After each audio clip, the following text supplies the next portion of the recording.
Welcome back to my YouTube channel. आज आपण भूगोलचा 5वा धडा म्हणजे नैसर्गिक वनस्पती यावर रिव्हिजन आणि नोट्सचा अभ्यास करणार आहोत। तर चला तर मग आता आपण व्हिडिओला स्टार्ट करूयात। आणि बघू शकता मी तुम्हाला पुस्तकातला पूर्ण चॅप्टर दाखवणार आहे।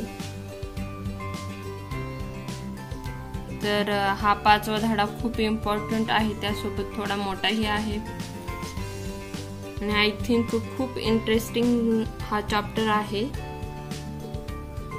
म्हणजेच आपल्याला भारताबद्दल आय थिंक सर्व माहित असेल, पण ब्राझील बद्दल याबद्दल आपल्याला माहिती घ्यायची, त्यामुळे हा धडा खूप इंटरेस्टिंग ठरणार आहे।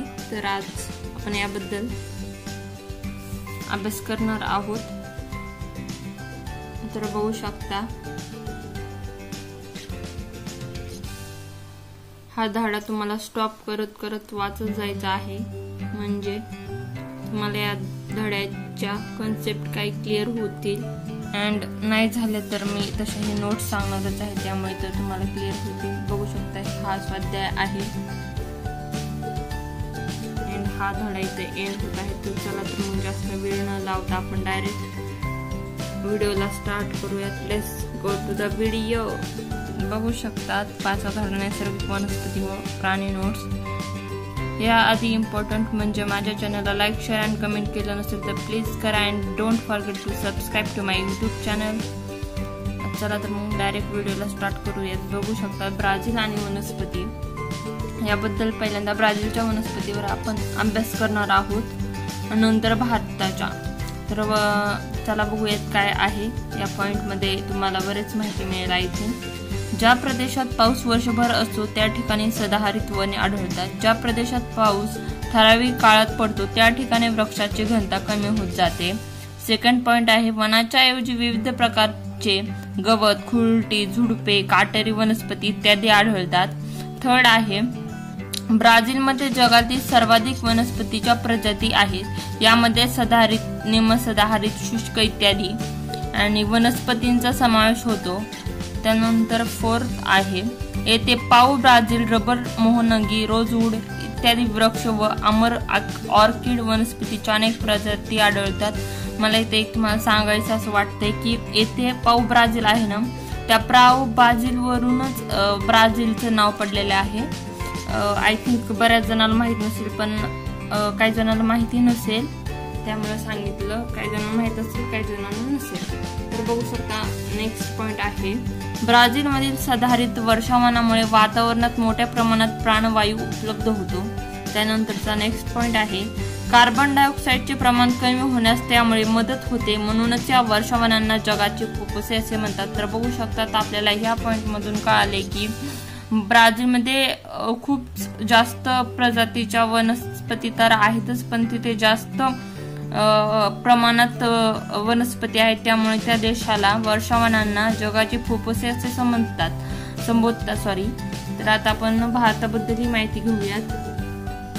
भारतात सरासरी 2000 मिलीमीटर पेक्षा जास्त पर्जन्य भरपूर सूर्यप्रकाश असलेल्या भागात सदाहरित वने आढळतात। सेकंड पॉइंट आहे या वनातील वृक्षांची पाने रुंद व हिरवीगार असतात। या झाडांची लाकूड कठीण, जड व टिकाऊ असते। उदाहरणार्थ मोहगनी, शिसव, रबर इत्यादी या वनात अनेक प्रकारच्या वेली आहेत। थर्ड आहे या वनात सर्वाधिक जैवविविधता आढळते। बघू शकता फोर्थ पॉइंट आहे भारतात 1000 ते 2000 मिलीमीटर पर्जन्याच्या प्रदेशात पानझडीची वने आढळतात।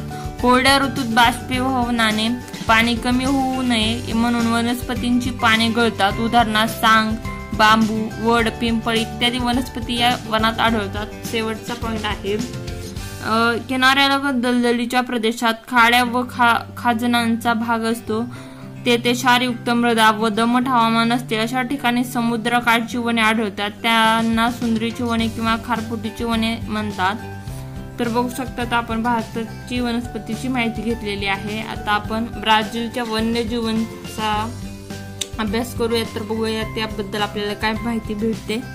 तर म्हणलं मी तर आपल्या वनस्पतीचं काही इंटरेस्टिंग तर आहेच, पण जास्तीत जास्त तर आपल्याला प्राण्यांबद्दल माहिती तुमच्यासाठी इंटरेस्टिंग आहे तर चला तर मग डायरेक्ट पॉइंट पाहूयात। फर्स्ट पॉइंट आहे जगातील इतर कोणत्याही देशापेक्षा ब्राझीलमध्ये वन्यजीवांची विविधता अधिक आढळते। बघू शकतात जगातील सर्वात जास्त देशापैकी ब्राझीलमध्ये जास्त प्राण्यांचा देश आहे असेही म्हणू शकतात आपण। तर बघू शकतात नेक्स्ट पॉइंट आहे पॅटर्नल या दलदलीच्या प्रदेशात महाकाय ॲनाकोंडा आढळतात। थर्ड आहे ब्राझीलमध्ये मोठ्या गिनी पिंग व मगरी, सुसरी, माकडे, प्युमा, बिबट्या इत्यादी प्राणी आढळतात। आणि शेवटचा पॉइंट आहे वन्य प्राण्यांची बेकायदेशीर तस्करी, स्थलांतरित शेती, रोका, निर्विनीकरण, प्रदूषण इत्यादीमुळे होणारा पर्यावरणाचा ऱ्हास अशा समस्यांना ब्राझील सामोर आहेत। त्यामुळे अनेक स्थानिक वन्य प्रजाती नामशेष होत आहेत। तर बघू शकतात काही आता आपल्याकडेच म्हणताय पण आपल्याकडेही बरेच उदाहरणं आहेत। त्यामुळे तशी तर लोकसंख्या वाढत आहे त्यामुळे माणसांच्या काही गरजाही वाढत आहेत त्यामुळे झाडं कापली जातात। त्यामुळे प्राण्यांचं घरच नसेल तर प्राणी कुठून येतात। त्यामुळे असं नाही की ब्राझीलमध्येच होते आपल्या भारतातही होत आहे। तर चला तर मग पण भारताचं पाहूयात। बघू शकता भारत वन्यजीवन। फर्स्ट पॉइंट आहे भारतातील उष्ण व आर्द्र वनामध्ये हत्ती आढळतात। सेकंड आहे आसामच्या दलदलीच्या प्रदेशात एकशिंगी गेंडा आढळतो। थर्ड पॉइंट आहे वाळवंटी प्रदेशात रानटी, गाढवे, उंट आहेत। त्यानंतरचा पॉइंट आहे हिमालयातील बर्फाळ प्रदेशात हिमचित्ते, याक आढळतात। नेक्स्ट पॉइंट आहे द्विकल्पीय प्रदेशात भारतीय गवा, हरणे, काळवीट, माकड इत्यादी प्राणी आढळतात।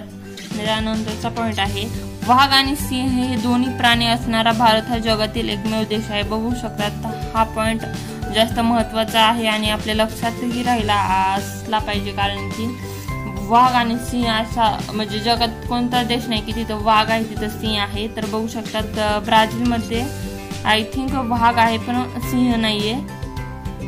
आता मी क्लिअर केलेले आहे म्हणजे ब्राझीलमध्ये बिबट्या म्हणजे वाघच आढळतो, सिंह नाही आढळत। हा आता करेक्ट झालेला आहे।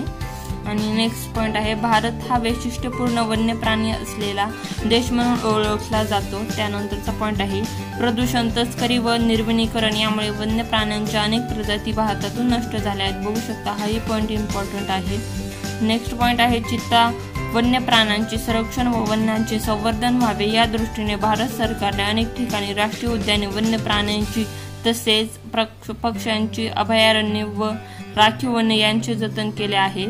बघू शकता आता नेक्स्ट पॉइंट आहे म्हणजे हे असं की इम्पॉर्टंट आहे कारण की याच्या स्वाध्यायामध्ये क्वेश्चन आहेत आणि आपल्या जास्त लक्षात नाही राहत। त्यामुळे मी तुम्हाला नोटच्या मार्फतूनही लक्षात ठेवायला म्हणजे आपल्यात तर असं जर काही लिहिलं तर वेब डायग्राम असं न्यू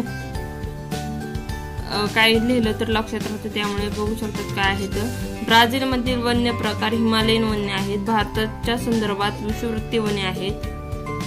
ब्राझीलमध्ये वन्य प्राणी सिंह, भारतातील वनस्पती ऑर्किड। तर बघू शकतात हे वेगळा गट आहे। तर हा प्रश्न मी तुम्हाला पुस्तकात दाखवते नंतर तुम्हाला हे समजेल की मी काय लिहिले ते। थांबा बघू शकता इथं पॉइंट म्हणजे क्वेश्चन आहे वेगळा घटक ओळखा। तर बघू शकता ब्राझीलमध्ये वन्य प्रकार काटेरी झुडपे वने, सदाहरित वने, हिमालयन वने, पानझडी वने। बघू शकतात यातला वेगळा म्हणजे चुकीचा गट आहे हिमालयन वने कारण की ब्राझीलमध्ये हिमालयच नाही म्हणजे हिमालयन सारखा असा कोणता प्रदेशच नाही तर हिमालयन वने कुठून येणार। तर हे चुकीचं आहे म्हणून मी तसं लिहिलं होतं। आणि भारताच्या संदर्भात तर बघू शकतात भारतात विषुववृत्त जातच नाहीये, भारतात कर्कवृत्त जाते तर विषुववृत्तीय वने येणारच नाहीयेत म्हणजे ते ब्राझीलमध्ये येणार। ब्राझील वन्य प्राणी पण मी मगाच म्हणलो तुम्हाला क्लिअरही केलंय की ब्राझीलमध्ये वाघ म्हणजे बिबट्या ते आढळतात पण सिंह नाहीये कारण फक्त भारतच असा देश आहे की त्या देशात बिबट्या म्हणजे वाघ आणि सिंहाचा आढळतो त्यामुळे हेही चुकीचं आहे। आणि बघू शकता शेवटचं आहे भारतीय वनस्पती ऑर्किड नाहीये आणि ऑर्किड हे ब्राझीलची वनस्पती आहे। तर नेक्स्ट बघू शकतात आता काय मी पॉइंट लिहिले होते ते आय थिंक तुम्हाला हे आता क्लिअर झालेलं असेल। तर बघूया ते काय आहे सदाहरित वने पाव आणि ब्राझील हे आहेत आणि पानझडी वने साग आहे, समुद्रकाठची वने सुंदरे आहेत, हिमालयीन वने पाईन आहेत आणि काटेरी व झुडपी वने खेचडी आहेत. आय होप हा व्हिडिओ तुम्हाला आवडला असेल तर प्लीज लाईक, शेअर आणि कमेंट करायला विसरू नका आणि माझ्या चॅनलला सबस्क्राईब करायला विसरू नका, कारण की मी तुमच्यासाठी असेच नवीन इन्स्पायरेशन व्हिडिओ म्हणजे आय थिंक आता मी हे कंप्लीट करून व्हिडिओमध्ये बऱ्याच व्हिडिओमध्ये म्हणले आहे की मी मॅथच्याही कन्सेप्ट क्लिअर करणार आहे. त्यामुळे प्लीज माझ्या चॅनलला कनेक्ट राहत जा, म्हणजे तुम्हाला बऱ्याच गोष्टी शिकायला भेटतील त्यामुळे. आणि हे तुम्ही लिहून घेऊ शकता कारण की इम्पॉर्टंट आहे, म्हणून तुम्हाला हे नंतर मी शेवटला दाखवत आहे. चला तर मग व्हिडिओला स्टॉप करूयात आणि अशाच नव्या व्हिडिओ सोबत भेटूया. तोपर्यंत bye bye, take care, see you.